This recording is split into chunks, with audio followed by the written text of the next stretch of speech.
Bismillahirrahmanirrahim. Assalamualaikum warahmatullahi wabarakatuh. Innal hamdalillah, assalatu wassalamu ala rasulillahi sallallahu alaihi wasallam, amma ba'du. Ada satu sahabat Rasulullah yang dijanjikan masuk surga, padahal ia merupakan orang yang sangat kaya pada waktu itu. 2 hari setelah Abu Bakar radhiyallahu anhu masuk dan berbaiat untuk memahami Islam, sahabatnya yakni bernama Abdurrahman bin Auf radhiyallahu anhu juga melakukan langkah serupa. Hingga kelak kedua sahabat itu menjadi 2 dari 8 orang awal yang dijanjikan masuk surga atau dikenal sebagai as-sabiqunal awwalun. Sejarah mencatat bahwa Abdurrahman bin Auf merupakan sahabat Rasulullah Shallallahu Alaihi Wasallam yang sangat kaya dan terkenal akan kegemarannya untuk bersedekah di jalan Allah Subhanahu Wa Taala. Hal ini tentu saja tak jauh dari didikan ayahnya, yakni Auf bin Abdul Auf. Ayahnya juga selalu mengajari untuk menepati janji dan selalu mencintai sesama yang membutuhkan. Hingga tak heran, nilai bijaksana, setia, dermawan terus melekat padanya ketika beranjak dewasa. Dalam suatu kisahnya yang sangat terkenal di Madinah, waktu itu Madinah sedang tenang dan hingga mendadak ramai. Warga dan para pedagang berlarian menuju jalan. Rupanya kafilah Abdurrahman bin Auf dengan 700 ekor untanya lengkap berikut dengan barang dagangannya memasuki kota Madinah untuk disumbangkan. Singkat ceritanya, Ummul Mukminin Aisyah radhiyallahu anha yang saat itu sedang menyampaikan hadis-hadis Rasulullah teringat hadis yang menerangkan Abdurrahman bin Auf. Dia berkata, semoga Allah melimpahkan berkahnya bagi Abdurrahman dengan baktinya di dunia serta pahala yang besar di akhirat nanti. Aku pernah mendengar Rasulullah Shallallahu Alaihi Wasallam bersabda bahwa Abdurrahman bin Auf akan masuk surga sambil merangkak. Mendengar hal tersebut, seorang sahabat berlari kencang mencari Abdurrahman bin Auf untuk menyampaikan kabar gembira itu. Hingga akhirnya Abdurrahman bin Auf menemui Aisyah radhiyallahu anha dan bertanya, "Wahai ibunda, apakah ibunda mendengar sendiri ucapan itu dari Rasulullah Shallallahu Alaihi Wasallam?" Jawab Aisyah, "Ya, aku mendengar sendiri."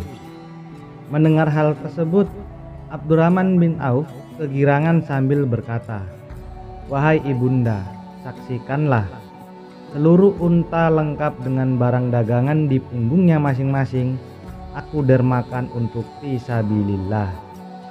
Dalam kisah ini disebutkan bahwa Abdurrahman bin Auf tidak merangkak karena sulitnya memasuki surga. Sebaliknya, ia sangat dekat dengan surga, sehingga ia tak perlu lagi berjalan dan hanya perlu merangkak saja. Abdurrahman bin Auf yang lahir tepat 10 tahun setelah tahun gajah itu menjadikan sifat dan sikap dermawan ajaran ayahnya menjadi tuntutan wajib baginya. Bahkan karena sikap itulah Abdurrahman bin Auf ini menjadikannya semakin dekat dengan Rasulullah. Terlebih ketika ia rela berkorban demi agama dan Allah Subhanahu wa Ta'ala. Abdurrahman bin Auf ini digambarkan sebagai sesosok yang gagah dan tampan, memiliki kulit kemerah-merahan, rambut hitam tak beruban, dan tangan serta jari yang besar. Ketika berjalan, ia kerap terlihat sedikit pincang karena cacat pada kaki yang diperoleh saat jihad di jalan Allah pada perang Uhud. Selain membantu untuk menyebarkan agama Islam, ia juga menjadi pengawal setia Rasulullah. Meskipun di luar kehidupannya yang lain, ia merupakan pengusaha sukses dengan usaha dagangannya. Hasil yang dihasilkan dari pekerjaan yang disukainya itu tak lantas menjadikan dirinya sombong atau berdiam dan menikmati kekayaannya. Sebaliknya, ia memanfaatkan rezeki dari Allah Subhanahu wa Ta'ala, percaya pada jaminan Allah. Bahkan Abdurrahman bin Auf ini dalam sejarah pernah dicatat mengeluarkan 200 uqiyah emas, yakni satu uqiyah emas setara dengan 31,7 gram untuk memenuhi kebutuhan logistik selama perang Tabuk. Saat itu Nabi Shallallahu Alaihi Wasallam menyeru kepada umat Islam untuk berimpak di jalan Allah. Abdurrahman pun tanpa pikir panjang langsung menyumbangkan separuh hartanya. Ia juga pernah memberikan sumbangan yang jumlahnya mencapai 100 orang, yakni veteran perang Badar. Masing-masing orang mendapatkan santunan 400 dinar. Selain ia gemar untuk berjihad harta di jalan Allah, dia juga mendapatkan 21 luka pada perang Uhud. Ada luka yang menyebabkan kakinya pincang serta 2 gigi serinya tunggal. Kontribusinya dalam menegakkan agama Allah memang sangat total, baik harta maupun jiwa. Maka tak heran bila namanya menjadi salah satu dari 10 orang yang dijanjikan surga. Ketika akan wafat, Abdurrahman bin Auf menangis. Tangisannya bukan karena takut menghadapi kematian, melainkan karena ia wafat dalam keadaan kaya harta. Sesungguhnya Mus'ab bin Umar lebih baik dariku. Ia meninggal di masa Rasulullah dan ia tidak memiliki apapun untuk dikafani. Hamzah bin Abdul Muthalib juga lebih baik dariku. Kami tidak mendapatkan kafan untuknya. Sesungguhnya aku takut bila aku menjadi seseorang yang dipercepat kebaikannya di kehidupan dunia.